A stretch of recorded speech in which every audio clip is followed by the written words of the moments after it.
오늘 우리는 이 마태복음 2장 7절부터 21절의 말씀을 가지고 막을 수 없는 하나님의 계획이라고 하는 제목을 가지고서 성탄을 기다리며 네 번째 하나님의 메시지를 함께 보시도록 하겠습니다. 2020년도 우리가 이제 한 주 남았습니다. 한 주를 남겨놓았는데 2020년도 세계 기독교 박해 보고서가 나왔습니다. 그 세계 박해 보고서 2020년도에는 어떤 일들이 있었나, 어떤 종교적인 이유라든지 아니면은 정치적인 이유로 기독교라든지 아니면 그리스도인들이 박해를 받았던 그 보고들을 이제 오픈도어 선교회에서 이 보고서를 내게 되었습니다. 여기에 보게 되면 한 해 동안에 무려 50개국에서 그리스도인들이 박해를 받았다라고 하는 겁니다. 50개국에서 박해를 받았고, 그리고 살해당한 크리스찬은 2,983명이었습니다. 그 숫자를 나눈다면 매일같이 8명의 그리스도인들이 살해를 당했다라고 하는 겁니다. 그리고 교회는요 9,488채가 이제 공격을 받은 것으로 보고를 하고 있습니다. 이 보고는 공식적인 보고일 테니까는 여러분 이 보고에 들어가 있지 않는 그런 박해의 내용까지 본다면은 대단히 많은 공격을 받았을 겁니다. 그 다음에 이제 박해하는 나라의 순위입니다. 박해하는 나라의 그 순위 중에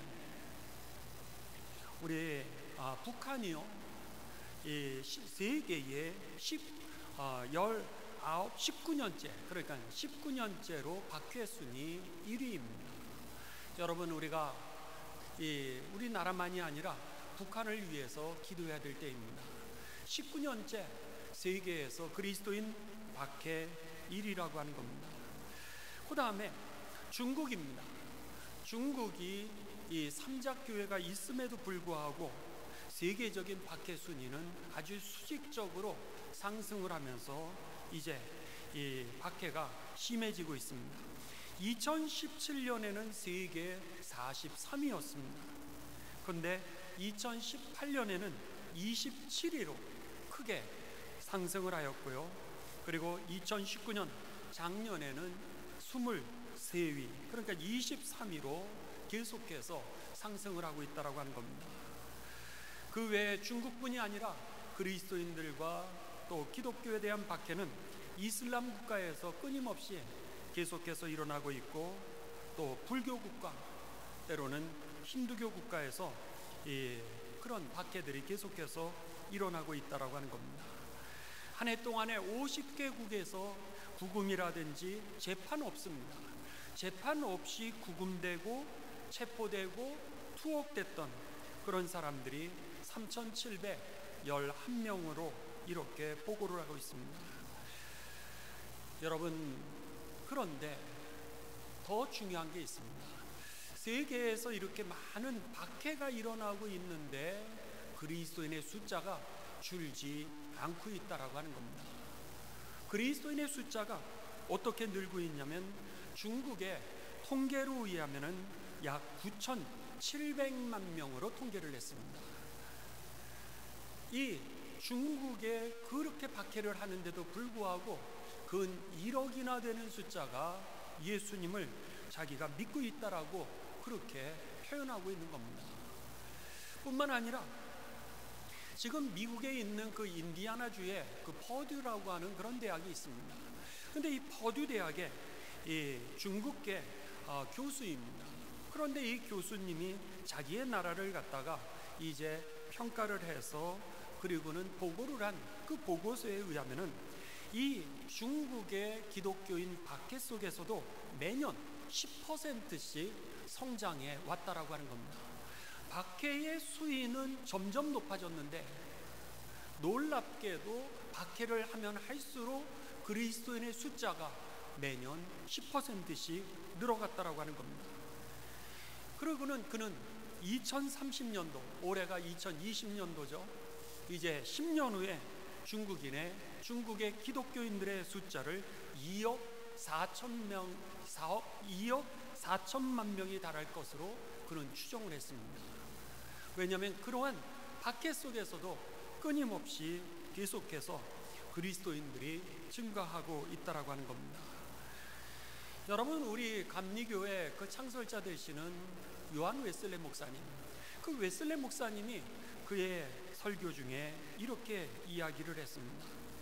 박해라고 하는 것은 신앙을 가지고 있는 우리들을 갖다가 멸시할 수는 있다는 거예요. 박해를 통하여서 신앙을 멸시할 수는 있을런지 모르지만 결코 그 신앙을 이길 수 없다, 그런 유명한 얘기를 했습니다. 예수님을 믿으면서 우리는 때로는 무시를 당할 수가 있습니다. 예수님을 믿으면서 우리가 때로는 멸시도 당할 수 있다라고 하는 겁니다. 그러나 우리가 가지고 있는 이 신앙을 박해가 이길 수 없다는 거죠. 여러분, 박해보다 더 강하신 하나님의 손이 있기 때문인 것입니다. 힘 있는 사람이 때로는 세상을, 이제 하나님의 계획들을 망치려고 할 때가 있습니다. 세상은 마치 힘으로 움직이려고, 그리고 움직일 수 있다라고 그렇게 생각하기 때문입니다. 하지만 이 박해 보고서에 따르면은 하나님의 계획, 어느 누구도 막을 길이 없다라고 하는 겁니다. 어느 누구만이 아니라 어떤 환경도 하나님의 계획을 막을 수 없다라고 하는 이 사실이 저와 여러분에게 들려지셔서, 주님이 그러셨잖아요. 주님이 십자가 지시기 전에 뭐라 그러셨어요? 너희가 세상에서는 환난을 당하나 두려워하지 말라는 거예요. 그 이유는 내가 세상을 이기었노라 말씀하셨습니다. 여러분, 그 축복이 우리에게 예비되어 있음을 기억하시면서 두려워하지 마시고 담대하게 주의 길을 힘있게 걸어가게 되시기를 주님의 이름으로 축원합니다. 거기에 주의 영광을 반드시 보게 될 것입니다. 오늘 성경 말씀이 바로 그런 말씀입니다. 동방 박사들이 이제 그 민수기 24장 17절에 나와 있는 그 메시아 별에 대해서 그들이 예언을 알고 있었는데, 그 예언을 따라서 보니까는 참 이상한, 자기들이 기다렸던 그 별이 나타났거든요. 그러니까는 저 별이 메시아의 별일까 1%의 가능성입니다. 그런데도 불구하고 그 1%의 가능성을 100%의 믿음으로 받아들이고 그 메시아가 나셨다라고 하는 그 예언을 갖다가 믿고 별을 따라 바벨론에서부터 유대 땅 예루살렘에까지 오게 된 겁니다. 자, 예루살렘에 도착합니다. 물을 건너고 산을 넘고, 그리고 때로는 강도의 위협도 거치고, 그리고 도둑놈의 그 위협도 이제 피하여서 결국은 그들이 예루살렘에 도착하게 됩니다. 거기서부터가 오늘 본문 말씀의 시작이죠. 그래서는 예루살렘에 오니까 거기에 예루살렘의 왕이 사는 거예요. 헤롯이라고 하는 대왕이 살고 있습니다. 그들이 왜 궁궐에 왔겠습니까? 그 이유는 메시아니까, 다윗의 별, 다윗 왕가의 그 영원한 왕이 태어날 것이라고 하는 그런 예언이었기 때문에 왕의 아들로 태어날 거라 이렇게 생각을 했던 것 같습니다. 그러니까 헤롯 왕을 찾아오게 됩니다. 그러면서 유대의 왕으로 나신 이가 어디 계시뇨? 당연히 물었던 것이죠. 헤롯이 그 얘기를 듣고 깜짝 놀랍니다. 아니, 나 외에 무슨 왕이 있단 말이냐? 그러면서 이제 거기에 있는 제사장들과 서기관들을 불러서 여기에서 이 메시아가, 아니 유대인의 그 왕이 태어난다라고 하는 예언이 어디에 되어 있느냐, 이렇게 이야기를 하게 됩니다. 그랬을 때 제사장들과 서기관들이 뭐라 그러죠? 베들레헴에 태어나는 거로 미가서 5장 2절에 예언이 되어 있습니다. 그리고 나서는 이제 이 동방박사들과 헤어지게 됩니다. 동방박사들이 왔던 이 예루살렘 왕궁이 아니었거든요. 그리고 미가서의 그 예언대로 베들레헴이라고 하는 얘기를 듣고, 그리고 나서는 그 왕궁을 떠나게 됩니다. 그리고 나서는 떠날 때 이제 헤롯 대왕이 그들에게 이렇게 얘기를 하죠. 그곳에 가면은 혹시나 그 어린 아기가 태어난, 메시아가 태어난 그 자리를 발견하게 되거든 저에게 알려주십시오. 나도 가서 그 아기 예수님을 경배하게 하도록 그렇게 해주십시오. 그게 오늘 본문 말씀 2장 8절입니다. 2장 8절에 보면 베들레헴으로 보내며 그들을 보내주는 거예요. 마음은 그렇지 않았습니다. 마음은 음모로 가득 차 있습니다. 지금 이르되 가서 아기에 대하여 자세히 알아보고 찾거든 내게 고하여 나도 가서 그에게 경배하게 해주십시오. 헤롯이 이제 음모를 꾸미는 겁니다. 자기가 술수를 부리는 거예요. 그래서는 이 동방박사들이 가서 어린아기를 정말 찾으면은 그 아기에 대해서 자기에게 자세히 가르쳐주면 갔더니 맞더라. 그 아기가 메시아더라. 유대인의 왕으로 나신 그 다윗의 후손이더라. 이렇게 얘기하면은 가서 죽일 그런 음모를 지금 짠 겁니다. 그런데 오늘 성경에 보면 헤롯이 하나 실수를 합니다. 그에게 스파이를 붙이질 않았습니다. 스파이를 붙이지 아니하고 박사들을 믿고 그리고 박사들을 보내주죠. 그리고는 아기를 찾거든 나에게 꼭 알려주십시오 그랬는데 놀랍게도요 마태복음 2장 12절입니다 12절에 보면 이 동방박사들이 가서 보니까 정말로 이 예언되어 있었던 메시아의 별 그 예수님이거든요. 예수 그리스도가 탄생하신 것을 보고 세 가지의 예물을 드리게 되죠. 세 가지 예물이 뭐죠? 황금, 유향, 모략. 이것을 드리면서 그들이 기뻐하게 됩니다. 그런데 놀랍게도 하나님이 간섭하시기 시작합니다. 하나님이 간섭하시더니 어떻게 되냐면 너희들이 이 아기에 대해서 왕에게 가르쳐 주지 말라는 거예요.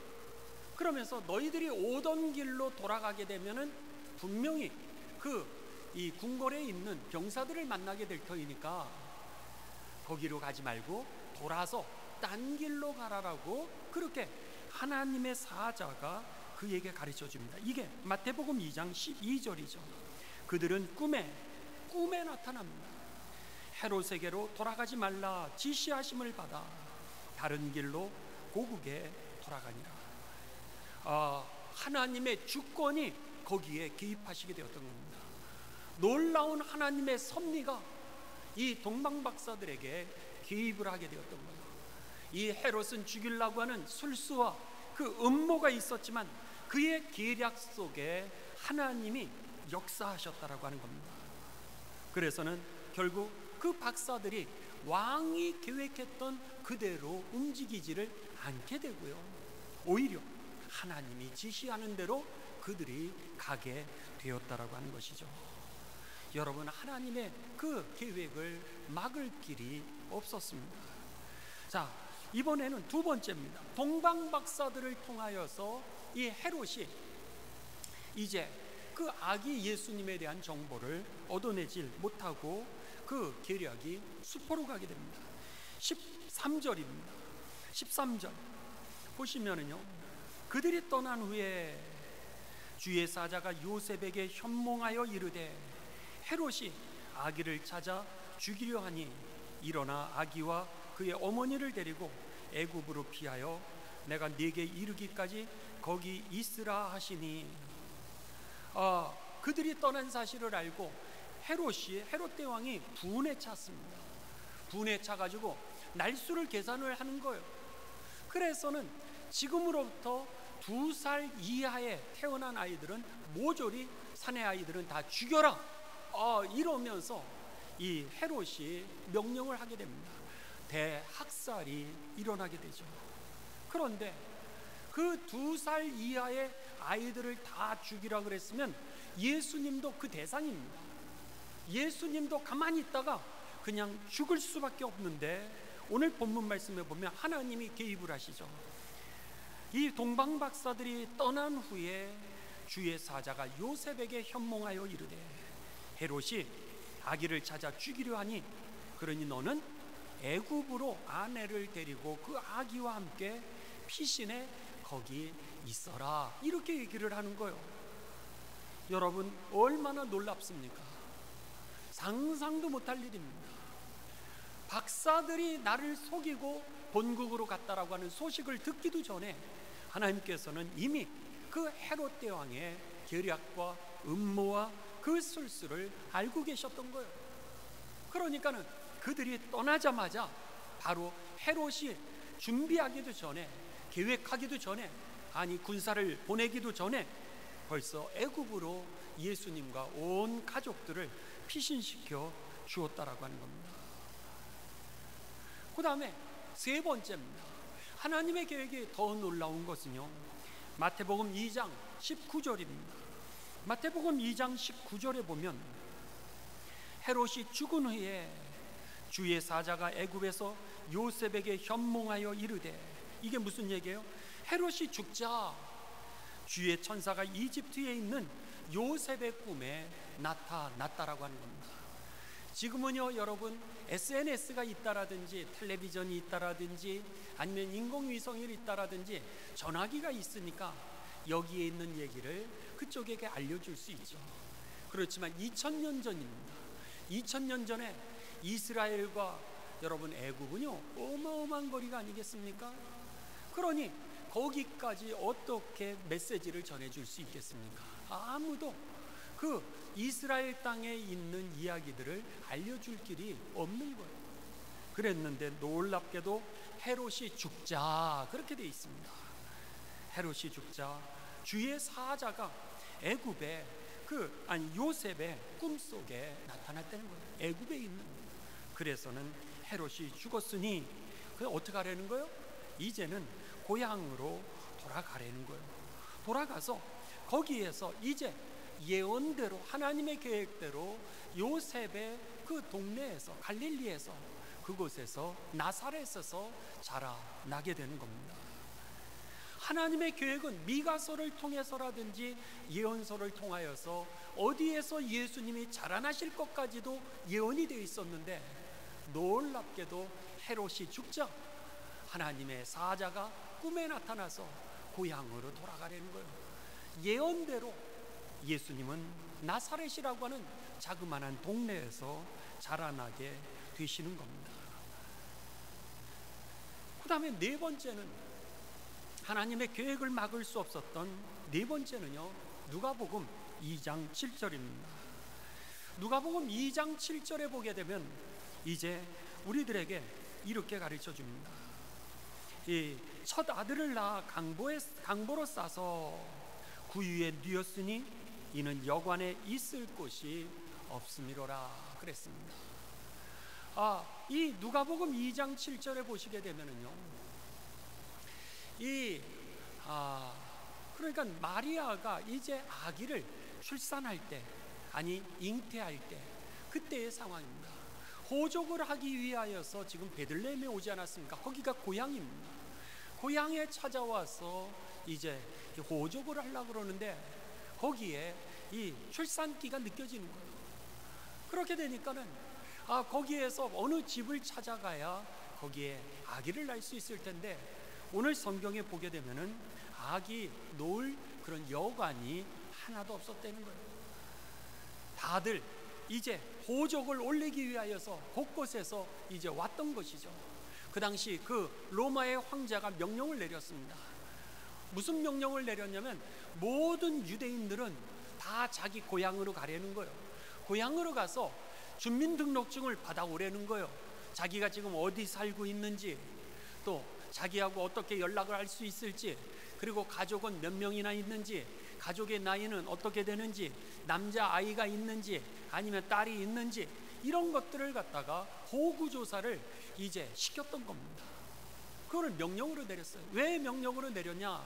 두 가지였습니다. 첫째는 세금을 걷기 위해서, 그 가족이 무엇을 하는지, 어떤 환경에 있는지 알아야 로마가 식민지를 다스리면서 마치 일본이 우리나라에 있어서 그 경제 수탈을 하는 것처럼 각 집마다 그들이 어디서 사는지 무엇을 하는지 그것을 해가지고는 이제 경제적인 착취를 하기 위해서 그들을 모두 다 호구 조사를 했던 겁니다.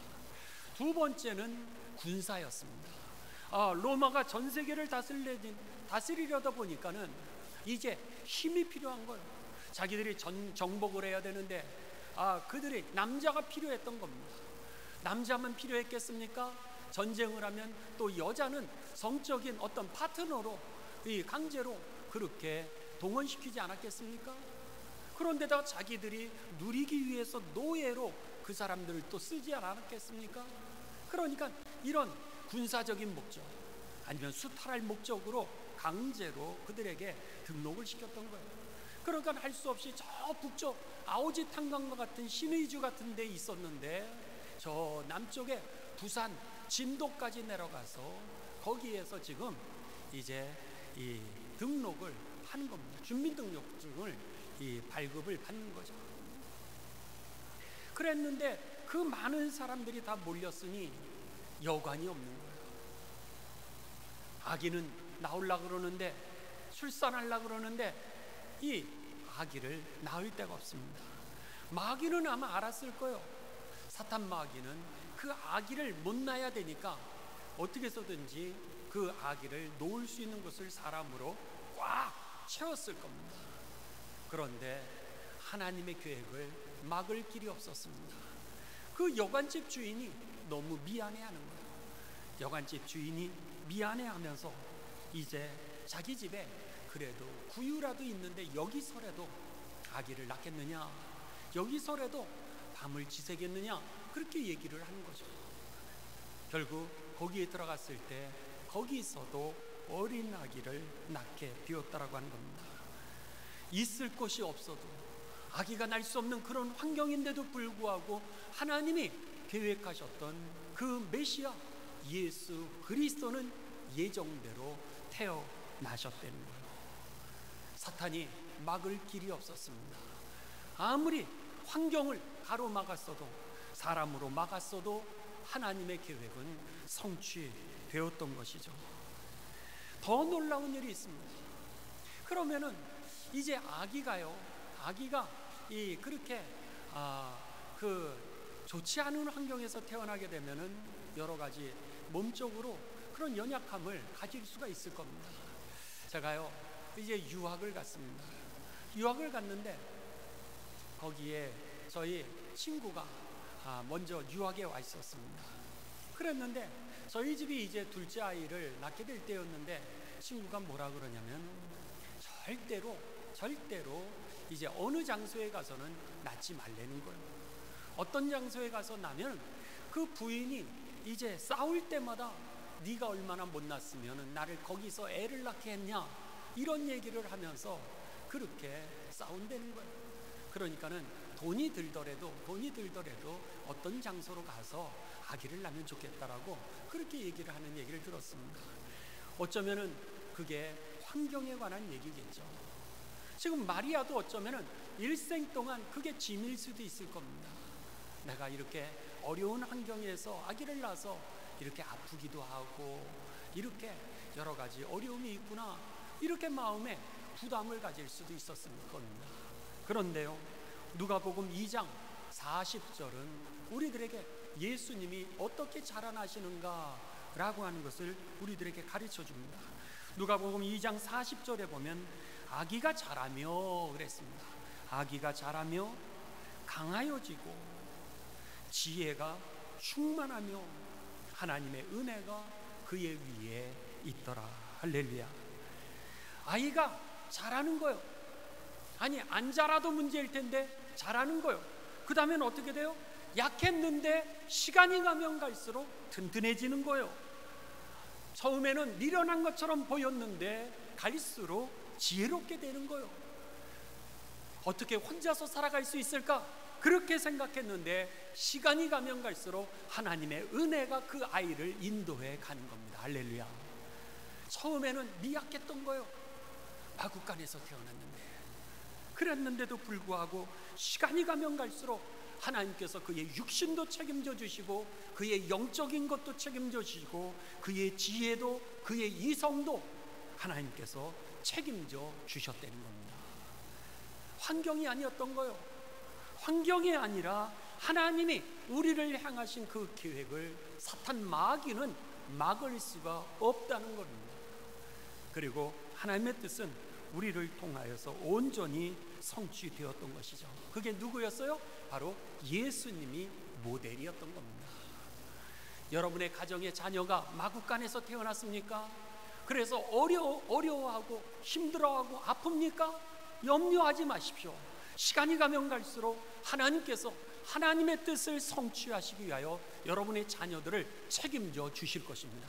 건강도 맡아 주실 것이고 그들의 영적인 것도 책임져 주실 것이고 그들에게 지혜도 주님께서 주실 것이고 그리고 그들을 통하여 주님이 반드시 하나님의 계획을 성취해 가실 것입니다. 그래서 그렇게 바울은 얘기하지 않았습니까? 하나님이 신기하다는 거예요. 어떻게 신기하냐? 꿈을 주신다는 거예요. 아이들한테 꿈을 주시고 우리에게 꿈을 주셔서 그 꿈을 통하여 하나님의 꿈을 성취해 가신다는 거예요. 우리의 자녀들이 꿈이 있습니다. 여러분, 내 꿈이 아니라 그들의 꿈을 꿀 수 있도록 축복해 주십시오. 그리고 믿어 주십시오. 때로는 우리가 믿을 수 없는데도 불구하고 하나님이 가장 좋은 길로 인도하실 것을 믿으시길 바랍니다. 그 동방 박사는 1%의 가능성 아니었습니까? 메시아의 별, 저게 그냥 별인지 별똥인지 누가 알았겠어요? 그런데 그 약속대로 하나님께서 분명히 메시아의 별을 주셨을 거라고 하는 그 100%의 믿음으로 그를 잡았던 겁니다. 그랬을 때 그들은 예수님을 만나 기뻐하고 또 기뻐했다라고 성경은 우리들에게 가르쳐 주는 것이죠. 성경에 보면은요, 그런 사건들이 얼마나 많은지 모릅니다. 한번 이삭을 생각해 보십시오. 이삭이 그랄이라고 하는 땅에 이제 가서 정착을 하려고 했습니다. 거기서 우물을 팠어요. 우물을 팠더니 우물에서 물이 터져 나왔습니다. 여러분, 단기 선교를 해보면은요, 우물 하나를 파주는데 약 500만 원, 어떤 데는 이제 2천만 원 드는 데가 있습니다. 왜냐하면 깊이 파야 되고 물이 너무너무 부족한 데니까 그 물길을 찾는데 그렇게 비쌉니다. 어떤 데는 조금 더 쉬워서 500만 원이면 파기도 하고 어떤 데는 2천만 원에 파기도 합니다. 그런데 그 우물을 파게 되면은 몇 명이 거기에서 먹게 되면 약 300가구가 먹고 살 수 있다고 합니다. 우물물 하나에 300가구가 모여서 사는 거예요. 그 물 하나를 먹고 사는 거예요. 그러니 옛날에, 지금으로부터 그 옛날이면은 약 4,000년 전 아닙니까? 구약의 아브라함 시대니까 4,000년 전에 우물을 팠다? 물이 나왔다? 광야에서 그것도 난리가 나겠죠. 그러니까 그랄이라고 하는 땅에서 이제 이삭이 거기서 이 우물을 팠습니다. 봤더니요, 옆에 힘 있는 사람들이 와가지고 협박을 하는 거예요. 이 땅은 내 땅이라는 거예요. 그러니 너는 나가라는 거예요. 죽기 살기로, 누가 이기는 거 상관없습니다. 그냥 죽기 살기로 달라붙는 거예요. 그런데 이삭이 그들에게 그 우물을 내어주고 떠나게 됩니다. 그 다음에는 어떻게 되는 거예요? 이삭과 함께 했던 무리는 다 죽을 수밖에 없습니다. 그랬는데 그럼에도 불구하고 이삭이 그 우물을 내주고서 이제 다른 지역으로 갑니다. 그리고 나서 거기서 다시 처음부터 시작합니다. 우물을 파죠. 그랬는데 놀랍게도 또다시 거기에 우물이 터지는 겁니다. 우물이 터지니까 그 땅에서 또 난리가 난 거예요. 목숨을 걸고 와서 그것을 또 빼앗으려고 합니다. 왜? 자기들 먹고 살아야 되니까. 그래가지고는 또 와가지고 죽기 살기로 이기고 지는 문제가 아니에요. 그냥 같이 죽자는 거죠. 그렇게 하고 나서 또다시 그 우물을 뺏으려고 했을 때 이 이삭이 그 우물도 내어주게 됩니다. 그리고 이사를 가는데 거기에서 우물을 파니까 또 터지는 거예요. 할렐루야. 사람들이 보니까 환경이 아니었던 거예요. 그 땅이 좋았던 게 아니에요. 하나님이 그 사람과 함께 있으니까 거기서 그가 우물을 팔 때마다 우물이 터졌던 것이죠. 하나님의 계획을 막을 길이 없었습니다. 이삭만 그랬습니까? 여러분, 이삭의 아들 이제 야곱도 똑같았죠. 야곱과 에서가 이제 이 쌍둥이 아니었습니까? 그래서는 야곱이 야가가지고 형에게 팥죽 한 그릇을 주면서 형 장자권 나한테 팔어, 그러지 않았습니까? 결국은 아버지 이삭이 눈이 잘 보이지 않았을 때 자기가 장자인 것처럼 속여가지고 그래서 장자의 축복을 받게 됩니다. 형이 자기를 죽일까봐 무서워서 삼촌이었던 라반의 집으로 도주를 하게 되죠. 그랬는데 도주를 해서 찾아갔던 그 삼촌이요, 더 큰 사기꾼이었습니다. 그래가지고 사기꾼이 더 큰 사기꾼을 만나 얼마나 고생을 하는지 무려 성경에 보면 20년을 고생했다고 그랬습니다. 20년을 고생하면서 거기에서 이제 있는 거 다 뺏기고 그리고 착취를 당하고 사기를 당하는 거예요. 그랬는데 삼촌이 그렇게 했는데도 불구하고요, 하나님이 야곱을 축복하시려니까 그 야곱을 막을 길이 없어요. 20년 동안 착취해놓고 나서 야곱이 이제 떠나가겠다 그러니까는 조금 더 도와달라는 거예요. 조금 더 쉽게 얘기하면. 그래서는 너 목도 좀 챙겨가도록 내가 해줄 테니까, 그래서는 점박이라든지 줄무늬가 있는 그 양이 혹시나 새끼를 베면 그거 가져라. 거의 날 확률이 없는 거예요. 거의 날 확률이. 그랬는데 놀랍게도요, 하나님이 그것을 갖다가 신기하게도 점박이가 계속해서 아기를 낳게 만들어 주시고요, 줄무늬 있는 것들만 아기를 낳게 해주시는 거예요. 새끼를 낳는 거예요. 다른 것들은 다 건강하고 좋았던 것들은 아기를 안 낳고 새끼를 안 낳고 이 바보 같고 조금 이 뭐라 그럴까요, 이 소수고 그리고 별 볼 일 없다라고 생각했던 점박이 아니면은 또 이렇게 줄무늬 있는, 근데 그것들만 신기하게 새끼를 베는 겁니다. 결국은 어떻게 돼요? 큰 부자가 되어서 그가 삼촌집을 떠나게 되죠. 하나님이 그에게 뭐라 그러셨어요?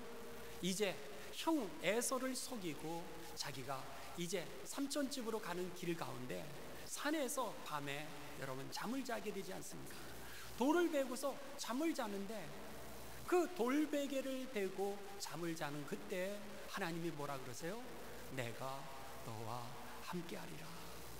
하나님의 은혜를 사모하는 그의 삶에 대하여 하나님은 그의 실수를 보지 아니하시고 내가 너와 함께하리라. 그리고 내가 너의 아버지하고 약속했던 그 축복을 그것을 너에게도 주리라. 하나님이 약속하셨던 거예요. 비록 사기꾼의 인생이었지만 그렇지만 그럼에도 불구하고 오늘 그 하나님이 약속하셨는데 20년 동안 착취를 당하고 사기를 당했는데도요, 여러분 하나님이 다 채워주셨다는 거예요. 결국 어떻게 됩니까? 야곱은 12지파의 아버지가 되고요, 이스라엘 민족의 아버지가 되고요, 그리고 오늘날까지 이스라엘에 있어서 모든 족장의 아버지로 12지파의 아버지로 길이길이 기억되어지게 됩니다. 하나님의 계획 막을 길이 없죠. 어느 누가 하나님의 사랑에서 우리를 여러분 막을 수 있겠습니까? 바울은요, 감옥에 있어도 그 하나님의 사랑에서 나를 끊을 수가 없고 내가 가난해도 하나님의 사랑에서 나를 끊을 수 없다라고 그랬던 겁니다. 때때로 우리가 살아가면서 여러분 어려움이 왜 없겠습니까? 때로는 위태위태한 일들이 왜 없겠습니까? 때로는 너무나도 큰 시련이 오고 위기가 와서는 이제는 다 포기하고 싶은 그런 시간이 왜 없겠습니까? 때로는 정말 이제는 망했구나, 이런 순간도 우리들에게 있을 겁니다. 그러나 여러분 기억하십시오. 그 어떤 사람도 그 어떤 환경도 오늘 하나님의 계획 가운데 하나님의 뜻에서 우리를 막을 수 없다라고 하는 사실입니다. 내가 너에게 복 주고 또 복 주리라. 내가 세상을 이겼고 너희도 승리하리라. 내가 너와 함께하리라. 내가 너를 도와주리라. 하나님의 뜻을 성취하게 하실 그 하나님의 계획을 막을 길이 없다라고 하는 겁니다. 때로는 우리들의 삶을 볼 때 내가 실패했다 그렇게 생각될 때도 있습니다. 그렇지만 기억하십시오. 하나님은요 절대로 실패하지 않으신다는 사실입니다. 나를 향하신 그 하나님의 계획이 온전하게 성취되게 될 것입니다. 여러분 두려워하지 마시고 그 하나님의 계획에서 우리를 막을 수 있는 게 하나도 없음을 기억하시면서 이 크리스마스에 네 번째 성탄의 메시지는 뭐냐면 나를 향하신 그 하나님의 구원에게 축복에게 하나님의 뜻을 이루시고자 하신 그 계획 어느 누구도 막을 수 없다라고 하는 것을 기억하시면서 강하고 담대하게 그리고 감사하게 주님을 찬송하며 즐거워하는 그런 성탄이 되시기를 주님의 이름으로 축원합니다.